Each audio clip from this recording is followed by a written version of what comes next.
ചിലപ്പോൾ നമ്മൾ ഈ വാർത്തയിലും അല്ലാതെ നമ്മൾ ഫേസ്ബുക്കിലൊക്കെ കാണാറുള്ളതാണ് ഒരുപാട് നിർധനരായ ആളുകൾ അല്ലെങ്കിൽ രോഗശയ്യയിലുള്ള ആളുകൾക്കൊക്കെ നമ്മൾ സിനിമാ താരങ്ങളൊക്കെ സഹായ വാഗ്ദാനങ്ങൾ നൽകുന്നത്. വാഗ്ദാനങ്ങളല്ല, സഹായമായിട്ട് ധനസഹായമായിട്ടും അല്ലാതെയൊക്കെ അവരെ സഹായിക്കുന്നത് നമ്മൾ കണ്ടിട്ടുണ്ട്. ഒരു അക്കൗണ്ട് ഉണ്ടാക്കി അതിനകത്തേക്ക് പൈസ ഇടാനുള്ള ഇതൊക്കെ കണ്ടു കഴിഞ്ഞ് കഴിഞ്ഞാൽ അതിനകത്ത് അകമഴിഞ്ഞ് സഹായിക്കുന്ന ഒട്ടേറെ സിനിമാ താരങ്ങൾ നമ്മുടെ കേരളത്തിലുണ്ട് എന്നുള്ളത് നമുക്ക് അഭിമാനിക്കാൻ പറ്റുന്ന ഒരു കാര്യമാണ്. പക്ഷെ നമ്മൾ ഇന്നിപ്പോ കണ്ടൊരു വാർത്തയാണ്, നിർമ്മൽ പാലാഴി. അത്യാവശ്യം ഫേമസ് ആയിട്ടുള്ള ഒരു നടനാണ് അദ്ദേഹം, എല്ലാവർക്കും ഇഷ്ടമുള്ളൊരു നടനാണ്. അപ്പൊ അദ്ദേഹത്തിന്റെ പേഴ്സണൽ ലൈഫിൽ ഉണ്ടായ ഒരു എക്സ്പീരിയൻസ് കാരണം അദ്ദേഹത്തിന് ഇനി ആരും സഹായിക്കാൻ മനസ്സ് വരുന്നില്ല, അല്ലെങ്കിൽ ഒരു തരം എന്താ പറയാ, നമ്മൾ പറയല്ലോ നമുക്ക് ട്രോമയായി, ഇനി നമുക്ക് അതിന് പറ്റും തോന്നുന്നില്ല എന്നുള്ള തരത്തിലുള്ള വളരെ ഒരു മോശമായ ഒരു തിക്താനുഭവം അദ്ദേഹത്തിന്റെ ലൈഫിലുണ്ടായി. ആ വാർത്ത എന്താണെന്ന് ശില്പ വായിക്കും. അനുപമ, ആ വാർത്ത എന്താണെന്ന് വെച്ച് കഴിഞ്ഞാൽ നിർമ്മൽ പാലാഴിയുടെ വീട്ടിലെ നായ്ക്കുട്ടി ഒന്ന് കിണറ്റിൽ ചാടിയപ്പോ ആ നായ്ക്കുട്ടിയെ രക്ഷിക്കാൻ വേണ്ടി അദ്ദേഹത്തിന്റെ വീടിന്റെ അടുത്തുള്ള ഒരു ചേട്ടൻ അതിനെ രക്ഷിക്കാൻ വേണ്ടി കിണറ്റിലേക്ക് ചെന്നു. അപ്പൊ നായ ഈ ചേട്ടനെ കടിച്ചു. ഈ കടിച്ച സമയത്ത് ഇയാളെയും കൊണ്ടിട്ട് ഹോസ്പിറ്റലിലേക്ക് പോയതാണ് നിർമ്മൽ പാലാഴി. അവിടെ ചെന്നപ്പോൾ ഇഞ്ചക്ഷൻ എടുത്തു, വേറെ ബുദ്ധിമുട്ടുകളൊന്നുമില്ല, പക്ഷെ 1 മണിക്കൂർ ഒബ്സർവേഷനിൽ ഇരുത്തണം ഇയാളെ എന്ന് ആവശ്യപ്പെട്ടു. പക്ഷെ നിർമ്മൽ പാലാഴിക്ക് അന്ന് വൈകിട്ടൊരു പ്രോഗ്രാം ഉണ്ട്. അപ്പൊ അതുകൊണ്ട് തന്നെ ഈ 1 മണിക്കൂർ നിൽക്കുക എന്ന് പറയുന്നത് കുറച്ച് ബുദ്ധിമുട്ടുള്ള കാര്യമാണ്. അപ്പോഴാണ് ഒരു സ്ത്രീ, നമ്മുടെ ഹോസ്പിറ്റലിലെ ടാഗ് ധരിച്ച ഒരു സ്ത്രീ നിർമ്മൽ പാലാഴിയുടെ അടുത്തേക്ക് വരുന്നത്. എന്നിട്ട് അദ്ദേഹത്തോട് പറഞ്ഞു, എന്ത് പറ്റിയെന്ന് ചോദിച്ചു. അപ്പോൾ ഇദ്ദേഹം പറഞ്ഞു, ഇങ്ങനെ ഇദ്ദേഹത്തിന് ഇഞ്ചക്ഷൻ വെച്ചിട്ടുണ്ട്, അപ്പൊ 1 മണിക്കൂർ ഒബ്സർവേഷൻ, 4 മണിക്ക് പ്രോഗ്രാം ഉണ്ട്, അപ്പൊ അതിന്റെ ടെൻഷനിലാണ് എന്നുള്ള രീതിയിൽ ഇദ്ദേഹം സംസാരിച്ചു. അപ്പൊ ഈ സ്ത്രീ സ്വയം പരിചയപ്പെടുത്തിയത് അവിടുത്തെ നേഴ്സാണ് എന്നുള്ള രീതിയിലാണ് ഈ സ്ത്രീ പരിചയപ്പെടുത്തുന്നത്. അപ്പോ ഈ സ്ത്രീ പറഞ്ഞാൽ, സാർ പൊക്കോളൂ, ഞാൻ നോക്കിക്കോളാം, അവിടെ ഒരാളുണ്ടായാൽ മതി, അദ്ദേഹത്തിന് വലിയ രീതിയിലുള്ള ബുദ്ധിമുട്ടുകളൊന്നും ഇല്ലല്ലോ. അപ്പോ ഇവർ ഓക്കെ പറയുന്നു. അങ്ങനെ നിർമ്മൽ പാലാഴി പ്രോഗ്രാമിന് പോയി. ഈ സ്ത്രീയാണ് പിന്നെ ഇദ്ദേഹത്തെ നോക്കുന്നത്. ഒരു 8 മണിയൊക്കെ ആയതിനു ശേഷം ഇവർ വിളിച്ചു പറയുകയാണ് അദ്ദേഹം ഡിസ്ചാർജ് ആയി പോയി, കുഴപ്പങ്ങളൊന്നുമില്ല. അപ്പൊ നിർമ്മൽ പാലാഴി നന്ദി പറഞ്ഞ ഫോൺ വെക്കുകയാണ്. ഇത് സംഭവിക്കുന്നത് ഡിസംബർ 15 ആ സമയത്ത് എപ്പോഴാണ് അത് സംഭവിക്കുന്നത്. അതിനുശേഷം ഒരു 28-ാം തീയതി കഴിഞ്ഞതിന് ശേഷം ഇവർക്ക് ഈ നഴ്സ് എന്ന് പറഞ്ഞ് പരിചയപ്പെടുത്തിയ സ്ത്രീയുടെ ഫോണിൽ നിന്ന് ഈ ഫോൺ നമ്പർ കൊടുത്തിട്ടുണ്ടായിരുന്നു നിർമ്മൽ പാലാഴി, എന്തെങ്കിലും ആവശ്യമുണ്ടെങ്കിൽ വിളിക്കാൻ. ഈ ഹോസ്പിറ്റലിൽ രോഗിയാക്കിയിട്ട് പോവുകയാണല്ലോ, അപ്പൊ ആ നമ്പറിലേക്ക് ഒരു കോൾ വരികയാണ്. അപ്പൊ പരിചയപ്പെടുത്തുകയാണ് അവര്, ഞാൻ അന്ന് കണ്ട നേഴ്സാണ് അവിടെ ഹോസ്പിറ്റലിൽ. അപ്പൊ ഇദ്ദേഹം എന്ത് പറ്റിയെന്ന് ചോദിച്ചപ്പോൾ 40,000 രൂപ 1 മണിക്കൂറത്തേക്ക് കടമായി തരണം, എന്തോ ഒരു അർജന്റ് ആവശ്യമാണ് എന്നുള്ള രീതിയിലൊക്കെ സംസാരിക്കണം. അപ്പൊ ആദ്യം ഇദ്ദേഹം പറഞ്ഞു, എൻ്റെ അത്ര പൈസയൊന്നുമില്ല, നിങ്ങൾ ഞാൻ ചെറിയ സിനിമകളിൽ അഭിനയിക്കുന്നേ ഉള്ളൂ, അത്രത്തോളം വരുമാനമില്ല, ഉള്ള പൈസയൊക്കെ കൂടി ഞാൻ ഒരു വീട് വെച്ചുകൊണ്ടിരിക്കുകയാണ്, അപ്പൊ അതുകൊണ്ട് പൈസക്ക് ബുദ്ധിമുട്ടുണ്ട് എന്നൊക്കെ ഇദ്ദേഹം പറഞ്ഞു. പിന്നെയും ഇവിടെ എന്തോ എമർജൻസിയാണ് കാര്യങ്ങളൊക്കെ പറയുമ്പോൾ ഇദ്ദേഹത്തെ സംബന്ധിച്ച് ഈ ഇദ്ദേഹത്തിന്റെ ജീവൻ രക്ഷിച്ചവരാണ് നഴ്സുമാരെന്ന് ഇദ്ദേഹം ആ കുറിപ്പിൽ എഴുതിയിട്ടുണ്ട്. അതുകൊണ്ട് തന്നെ ഈ ആരോഗ്യ പ്രവർത്തകരോട് അല്ലെങ്കിൽ നഴ്സുമാരോട് പ്രത്യേകിച്ച് ഇദ്ദേഹത്തിന് വലിയൊരു സ്നേഹമുള്ള ഒരു മനുഷ്യനാണ് നിർമ്മൽ പാലാഴി. സോ അത്തരത്തിലുള്ള ഒരു ആരോഗ്യ പ്രവർത്തകർ തന്നോട് ഇങ്ങനെ അഭ്യർത്ഥിക്കുമ്പോൾ അത് വേണ്ടെന്ന് വെക്കാനുള്ള മനസ്സ് നിർമ്മൽ പാലാഴിക്ക് ഉണ്ടായില്ല. അതുകൊണ്ട് തന്നെ നിർമ്മൽ പാലാഴി 40,000 രൂപ ഈ സ്ത്രീയുടെ ഗൂഗിൾ പേയിലേക്ക് അയച്ചു കൊടുത്തു. അങ്ങനെ ഈ ഇദ്ദേഹം കാത്തിരുന്ന ഒരു 30 മിനിറ്റ് ഒക്കെ കഴിഞ്ഞു. 10 മിനിറ്റിൽ അയക്കാമെന്നാണ് അവർ പറഞ്ഞത്. 30 മിനിറ്റ് കഴിഞ്ഞ് ആരും വിളിച്ചില്ല, അയച്ചതുമില്ല, ഒന്നുമില്ല. അങ്ങനെ ഒരു 3/4 മണിക്കൂറൊക്കെ കഴിഞ്ഞപ്പോൾ ഇദ്ദേഹം വിളിച്ചു നോക്കിയപ്പോൾ ഇദ്ദേഹത്തിന്റെ നമ്പർ അവർ ബ്ലോക്ക് ചെയ്തിരിക്കുകയാണ്. അപ്പോൾ ഇദ്ദേഹത്തിന് മനസ്സിലാക്കി ഇതിൽ എന്തൊരു പ്രശ്നമുണ്ട് എന്ന് മനസ്സിലാക്കി ഇദ്ദേഹം എന്താ വെച്ചാൽ ഈ ഹോസ്പിറ്റലിലെ ഒരു ഡോക്ടറുമായി ഇദ്ദേഹത്തിന് അടുത്ത ബന്ധം ഉണ്ടായിരുന്നു. അപ്പൊ അദ്ദേഹത്തെ ഫോൺ വിളിച്ചിട്ട് അന്വേഷിക്കുകയാണ്, ഇങ്ങനെ ഒരു സ്ത്രീ ഇങ്ങനൊരു സംഭവം ഉണ്ടായി, ആ സ്ത്രീ ആരാണെന്ന് അന്വേഷിച്ചപ്പോൾ ആ ഡോക്ടർ പറയാണ്, ഇവിടെ അങ്ങനെ ഒരു നേഴ്സ് ഇല്ല, ആ പേരിലൊരു നേഴ്സ് ഇവിടെ ഇല്ല, അതാരാണെന്ന് അറിയില്ല. അങ്ങനെയാണ് ഇദ്ദേഹത്തിന്റെ പോലീസ് ബന്ധങ്ങളൊക്കെ ഉപയോഗിച്ച് പോലീസിൽ കംപ്ലൈന്റ് ഫയൽ ചെയ്യാണ്. അങ്ങനെ അന്വേഷണത്തിൽ മനസ്സിലായി അത് ഒരു നേഴ്സ് അല്ല, അവർ ഈ പെയിൻ ആൻഡ് പാലിയേറ്റീവിന്റെ പ്രവർത്തകയാണ്. അപ്പൊ ഈ ഹോസ്പിറ്റലുകളുമായി ബന്ധപ്പെട്ട് ഈ പെയിൻ ആൻഡ് പാലിയേറ്റീവ് എന്ന സംഘടന ഒരുപാട് പ്രവർത്തനങ്ങൾ ചെയ്യുന്നുണ്ട്. അപ്പൊ അതിന്റെ ഭാഗമായി അവിടെ എത്തിയ ഒരു പ്രവർത്തകൻ. അതുകൊണ്ടാണ് അവർ യൂണിഫോം ഉണ്ടായിരുന്നില്ലെന്ന് അദ്ദേഹം കുറിപ്പിൽ പറയുന്നുണ്ട്. പക്ഷെ ടാഗ് ഉണ്ടായിരുന്നു, ടാഗ് കണ്ടിട്ടാണ് വിശ്വസിച്ചത് എന്ന് പറയുന്നുണ്ട്. അങ്ങനെ ഇവര് അത് അന്വേഷിച്ച് അവസാനം പൈസ കിട്ടി. കുറച്ച് ദിവസങ്ങൾ എടുത്തെങ്കിലും പോലീസുകാര് കൃത്യമായി അന്വേഷിച്ച് ഇവരെ കണ്ടുപിടിച്ച് ഈ പൈസ തിരികെ വാങ്ങിക്കൊടുത്തു. അപ്പോഴാണ് ഇതിനു മുൻപും ഇത്തരത്തിലുള്ള കള്ളത്തരങ്ങളൊക്കെ ചെയ്തിട്ടുണ്ട്, അതൊന്നും പുറത്തു പറയാൻ പറ്റാത്തത്ര കള്ളത്തരങ്ങൾ ചെയ്തിട്ടുണ്ടെന്ന് നിർമ്മൽ പാലാഴി ആ കുറിപ്പിൽ പറഞ്ഞു വെക്കുന്നുണ്ട്. അതിൽ അദ്ദേഹം എഴുതിയ ഒരു വരിയാണ് എനിക്ക് ഏറ്റവും കൂടുതൽ എന്താ പറയാ സങ്കടം, അല്ലെങ്കിൽ ഏറ്റവും കൂടുതൽ എന്നെ ചിന്തിപ്പിച്ച ഒരു വഴി. അതെങ്ങനെയാണ്, പോലീസ് സഹായത്താൽ കുറച്ചു ദിവസം കഴിഞ്ഞാണെങ്കിലും അവരുടെ കയ്യിൽ നിന്ന് ഇന്നലെ എനിക്ക് എൻ്റെ പൈസ കിട്ടിയെങ്കിലും ഒന്ന് എനിക്ക് നഷ്ടമായി. ഒരാൾ ഒരു സഹായം ചോദിച്ചു വിളിക്കുമ്പോൾ അവരെ സഹായിക്കാനുള്ള ഒരു മനസ്സ്, അതെനിക്ക് എന്നേക്കുമായി നഷ്ടമായി. ആക്ച്വലി ഈ വരിയാണ് ഈ കുറിപ്പിന്റെ ഏറ്റവും എന്താ പറയാ കാതലായ ഭാഗം എന്ന് പറയുന്നത്. കാരണം നമുക്കറിയാം ചില ജെന്യൂനായ ആൾക്കാരുണ്ടായിരിക്കാം, ജീവിതത്തിൽ വഴിമുട്ടി നിൽക്കുന്ന, അല്ലെങ്കിൽ ആർക്കെങ്കിലും വയ്യാണ്ട് അത്രയും ബുദ്ധിമുട്ടി നിൽക്കുന്ന. സോ ഇവര് നമ്മളോട് ഇനിയിപ്പോ നിർമ്മൽ പാലാഴിയോട് പോയി പൈസ ചോദിച്ചാൽ നിർമ്മൽ പാലാഴി അത് കള്ളത്തരമാണെന്ന് ചിന്തിക്കുന്ന ഒരു അവസ്ഥയിൽ നിർമ്മൽ പാലാഴിയുടെ തെറ്റല്ല അത്. അത് അദ്ദേഹത്തിന് അനുഭവം പഠിപ്പിച്ചതാണ്. വിഷമത്തോടെയാണ്, അതായത് എന്റെ കയ്യിൽ നിന്ന് ആ ഒരു സാധനം എനിക്ക് നഷ്ടപ്പെട്ടു, ഭയങ്കര കുറ്റബോധം, അല്ലെങ്കിൽ കുറ്റബോധമല്ല, ഭയങ്കര സങ്കടത്തോടെയാണ് അദ്ദേഹം പറയുന്നത്. അപ്പോൾ ഈ ഇത് നമ്മൾ ശരിക്കും അഡ്രസ്സ് ചെയ്യേണ്ട ഒരു പ്രശ്നമാണ്. കാരണം ഒരുപാട് പേരുടെ എന്താ പറയാ സഹായങ്ങൾ ആവശ്യമുള്ള ജെന്യൂൻ ആയിട്ടുള്ള ഒരുപാട് പേർക്ക് ലഭിക്കേണ്ട സഹായങ്ങളാണ് ഇങ്ങനെ ചില ആൾക്കാർ കാരണം നഷ്ടപ്പെട്ടുകൊണ്ടിരിക്കുന്നത്. നമ്മൾ ചില സമയത്ത് ഈ ബസ് സ്റ്റാൻഡിലൊക്കെ പോയി നിൽക്കുമ്പോൾ, ഈ ട്രെയിൻ കയറാനൊക്കെ നിൽക്കുമ്പോൾ ചില ആൾക്കാർ വന്നിട്ട് നമ്മളോട് പേഴ്സ് പോയി, പൈസ തരുമോ എന്നൊക്കെ ചോദിക്കും.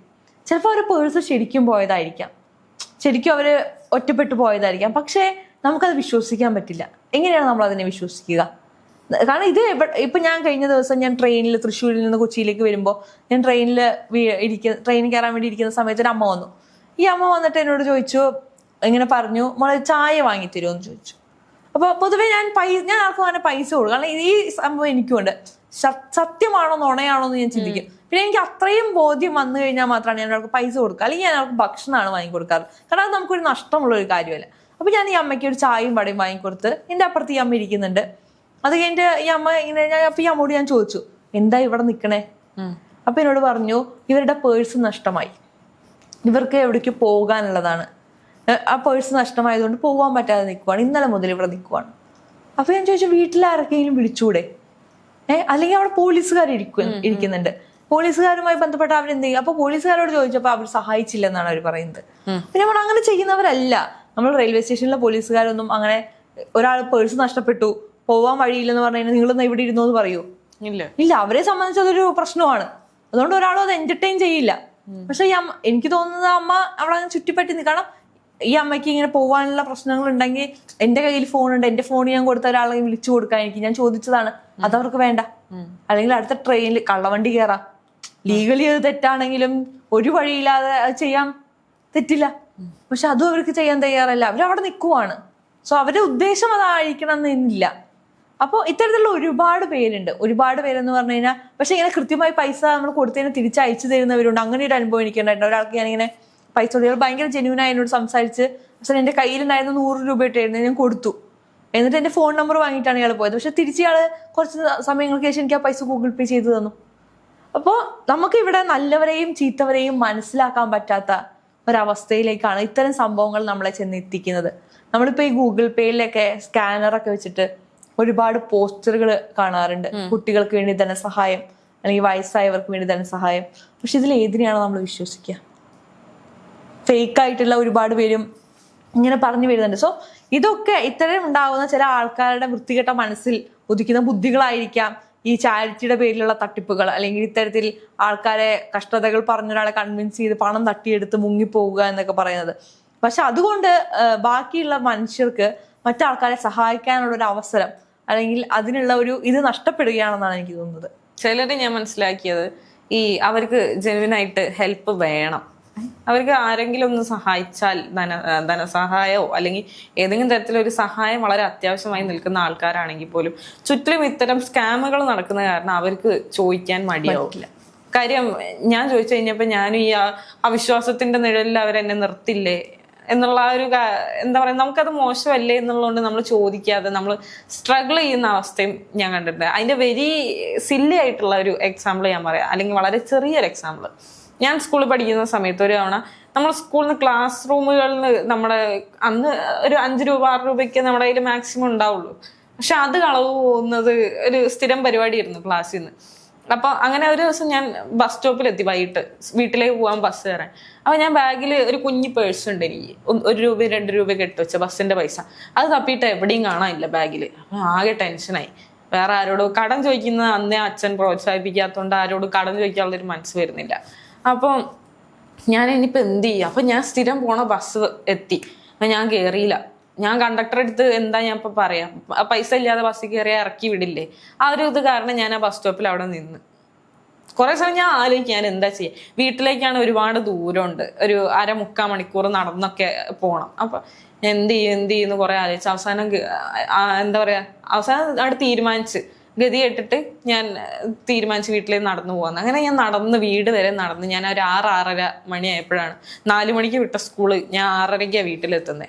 അപ്പൊ ചോദിച്ചു എന്താ അങ്ങനെ. അപ്പൊ ഞാൻ കാര്യങ്ങളൊക്കെ വിശദീകരിച്ച്. അമ്മ പറഞ്ഞ് അത് കുറെ ആശ്വസിപ്പിച്ച് പോട്ടെ, സാരമില്ല, അമ്മ വേറെ പൈസ വേറെ എക്സ്ട്രാ തന്നു, അങ്ങനെ ഇനി മുതൽ അങ്ങനെ ഇല്ലെങ്കിൽ ആരോടെങ്കിലും ചോദിച്ചാൽ മതി. അപ്പൊ ഞാൻ പറഞ്ഞു ഇങ്ങനെയല്ലേ, ആരെങ്കിലും ചോദിച്ചു കഴിഞ്ഞാൽ മോശമല്ലേ. പറഞ്ഞു എന്നാ ചോദിക്കണ്ട, എനിക്കത് ബുദ്ധിമുട്ടാണെന്ന് തോന്നിയപ്പോൾ അമ്മ എൻ്റെ വേറെ കുറച്ച് എക്സ്ട്രാ പൈസ ആയിട്ട് അത് ബാഗിന്റെ ഉള്ളിൽ ഒരു അറയിൽ വെച്ച് ഇരക്കിയുണ്ടായി. പക്ഷെ പിറ്റേന്ന് ഞാൻ ബസ്സിൽ കയറിയപ്പോൾ, രാവിലെ ഇതേ സെയിം ബസ്സിലാണ് കയറുന്നത്. അപ്പൊ ആ ബസ്സിൽ കയറിയപ്പോൾ അവിടുത്തെ കണ്ടക്ടർ ചോദിച്ചു ഇന്നലെ എന്താ ബസ് വന്നിട്ട് കയറാഞ്ഞേ. അപ്പൊ ഞാൻ പറഞ്ഞു ഇന്നലെ എൻ്റെ കയ്യിൽ പൈസ ഉണ്ടായില്ല, എൻ്റെ പൈസ ഇങ്ങനെ കളഞ്ഞു പോയി. അതിനിപ്പോ എന്താ, എൻ്റെ അടുത്ത് പറഞ്ഞാൽ പോരെ, 2 രൂപയല്ലേ, അത് നമുക്ക് പിന്നെ എപ്പോഴെങ്കിലും എടുത്താൽ പോരെ എന്ന് പറഞ്ഞു. അപ്പൊ ഞാൻ ചിന്തിച്ച്, അപ്പൊ അങ്ങനെ പറഞ്ഞാൽ മതിയായിരുന്നോ? കാരണം നമ്മളെ ഉള്ളിൽ തന്നെ ഇങ്ങനെ ഒരു സംശയം ഉടലെടുക്കുകയാണ്. ഞാൻ തന്നെ ഒരുപാട് തവണ കണ്ടിട്ടുണ്ട്, പൈസ ഇല്ല ഏട്ടാ, പൈസ ഇങ്ങനെ പോയി എന്നൊക്കെ പറഞ്ഞ് ബസ്സിൽ കയറി. അപ്പം ഇവർക്കത് എൻഗേജ് ചെയ്യാനും പറ്റില്ല, പക്ഷെ കുട്ടികളല്ലേ എന്നുള്ള കൺസിഡറേഷൻ തരുകയും വേണം. ഇത് ഞാൻ ഒരു എന്താ പറയാ, കുട്ടികൾക്കിടയിലോ അല്ലെങ്കിൽ ഒരു ചെറിയ എക്സാമ്പിൾ ആയിട്ടാ പറയാം. ഇത് കുറച്ചുകൂടെ വലിയൊരു ഇതിലേക്ക് ചിന്തിച്ചാൽ മതി. അത് തന്നെയാണ് ഇപ്പൊ ഇവിടെ ഈ നിർമ്മൽ പാലാഴിക്ക് സംഭവിച്ചതും. അത് തന്നെയാണ്. അദ്ദേഹം എന്താ പറയാ, നമ്മുടെ വെരി ക്രിട്ടിക്കൽ സ്റ്റേജിൽ അല്ലെങ്കിൽ നമുക്ക് വെരി നെസസറി ആയിട്ടുള്ള ഒരു സ്റ്റേജിൽ നമ്മളെ സഹായിച്ച ഒരാളാണ്. അതിലുപരി അവരൊരു എന്താ പറയാ ആരോഗ്യ പ്രവർത്തക കൂടിയാണ്. നമ്മളെപ്പോഴും അങ്ങനെയുള്ള ആളുകളോട് നമുക്കൊരു സോഫ്റ്റ് കോർണർ ഉണ്ടായിരിക്കും. കാരണം അവര് റെസ്പെക്ട് കൊടുത്തു. അതെ, മറ്റേ ലിനി എന്ന് പറയുന്ന നേഴ്സിനോടൊക്കെ ഉള്ള നമുക്കൊരു ബഹുമാനമുണ്ട്. അതേ ബഹുമാനം എല്ലാവർക്കും നമ്മൾ കൊടുക്കുന്നുണ്ട്. അപ്പം ആ ഒരു ബഹുമാനം, ആ ഒരു സ്നേഹവും ആ ഒരു അടുപ്പൊക്കെ വെച്ചിട്ടാണ് അദ്ദേഹം അവർക്ക് കടം കൊടുക്കാൻ തയ്യാറായിട്ടുണ്ടാവുക. പക്ഷെ അതിനെ ചൂഷണം ചെയ്യാന്ന് പറഞ്ഞാൽ, ആ മനസ്സിനെ ആളുകൾ ചൂഷണം ചെയ്യുമ്പോൾ പിന്നീട് അവർക്ക്, അദ്ദേഹം അതാണ് ആ കുറിപ്പിൽ എഴുതിയെന്നാണ് ഞാൻ മനസ്സിലാക്കുന്നത്, എനിക്ക് ഇനി ഒരാളെ സഹായിക്കാൻ കഴിയുമെന്ന് തോന്നുന്നില്ല, എനിക്ക് അതിനുള്ള മനസ്സ് നഷ്ടപ്പെട്ടു പോയി എൻ്റെ. ഇനി അയാൾക്ക് അത് തിരിച്ചു കിട്ടുമോ അല്ലെങ്കിൽ കിട്ടില്ലേ? മേ ബി ഇനിയും അദ്ദേഹം ആൾക്കാരെ സഹായിക്കുമായിരിക്കാം. പക്ഷെ അദ്ദേഹം ഇപ്പോ ഒരു വട്ടം ചിന്തിച്ചതിന് പകരം 500 വട്ടം തിരിച്ചും മറിച്ചും ചിന്തിക്കുമായിരിക്കാം. പക്ഷെ അവിടെ ചില ആൾക്കാർ ജെന്യൂൻ ആയിട്ടുള്ള ആൾക്കാരാണെങ്കിൽ അതിനെ എങ്ങനെ എടുക്കും, അത് അദ്ദേഹത്തെ ബാധിക്കുന്ന ഒരു കാര്യമായി മാറാം. പക്ഷെ ഇത്തരത്തിലുള്ള കാര്യങ്ങൾ ചെയ്യാതിരിക്കുക, പ്രത്യേകിച്ച് ഈ ആരോഗ്യത്തിന്റെ കാര്യങ്ങൾ പറഞ്ഞുകൊണ്ട്, അതല്ലെങ്കിൽ എന്താ പറയാ അവസ്ഥകളെ ചൂഷണം ചെയ്യാതിരിക്കുക. നമ്മളിപ്പോ കാണാറുണ്ട് ഈ ഒരുപാട് ചാരിറ്റി തട്ടിപ്പുകൾ, കുഞ്ഞുങ്ങളുടെ ഫോട്ടോ ഒക്കെ വെച്ചിട്ട് വാട്സപ്പ് നമ്പറൊക്കെ വെച്ച് പൈസ അയക്കാൻ പറയുന്നത്, അത് തട്ടിപ്പുകൾ കാണാറുണ്ട്. ഒരുപാട് അസുഖം ബാധിച്ചുള്ള കുട്ടികൾക്ക് വേണ്ടി കോടിക്കണക്കിന് രൂപകൾ ദിവസങ്ങൾ കൊണ്ട് എന്താ പറയാ സംഭരിച്ച ഒരു ചരിത്രമുണ്ട് കേരളത്തിന്. രാവിലെ പോസ്റ്റ് ഇട്ട് പിറ്റേന്ന് രാവിലെ ആകുമ്പോഴേക്ക് കോടികളൊക്കെ എത്തുന്നു. അത്രയും നല്ല മനസ്സുള്ള മനുഷ്യരുണ്ട് മലയാളികളായിട്ട്. പക്ഷേ ഇത്തരത്തിലുള്ള ചില ആൾക്കാർ കാരണം അവരുടെ ഈ മനസ്സുകൾ നഷ്ടപ്പെടുക എന്ന് പറയുന്നത് ചിന്തിക്കേണ്ട ഒരു കാര്യമാണ്. സോ അതിന് തക്കതായ നടപടികളൊന്നും എടുക്കാനില്ലെങ്കിലും മനുഷ്യനെന്ന നിലയ്ക്ക് നമ്മളത് മാനുഷിക പരിഗണന കൽപ്പിക്കുക ഇത്തരം അവസ്ഥകളിൽ അല്ലെങ്കിൽ അവസരങ്ങളിൽ എന്നുള്ളതാണ്.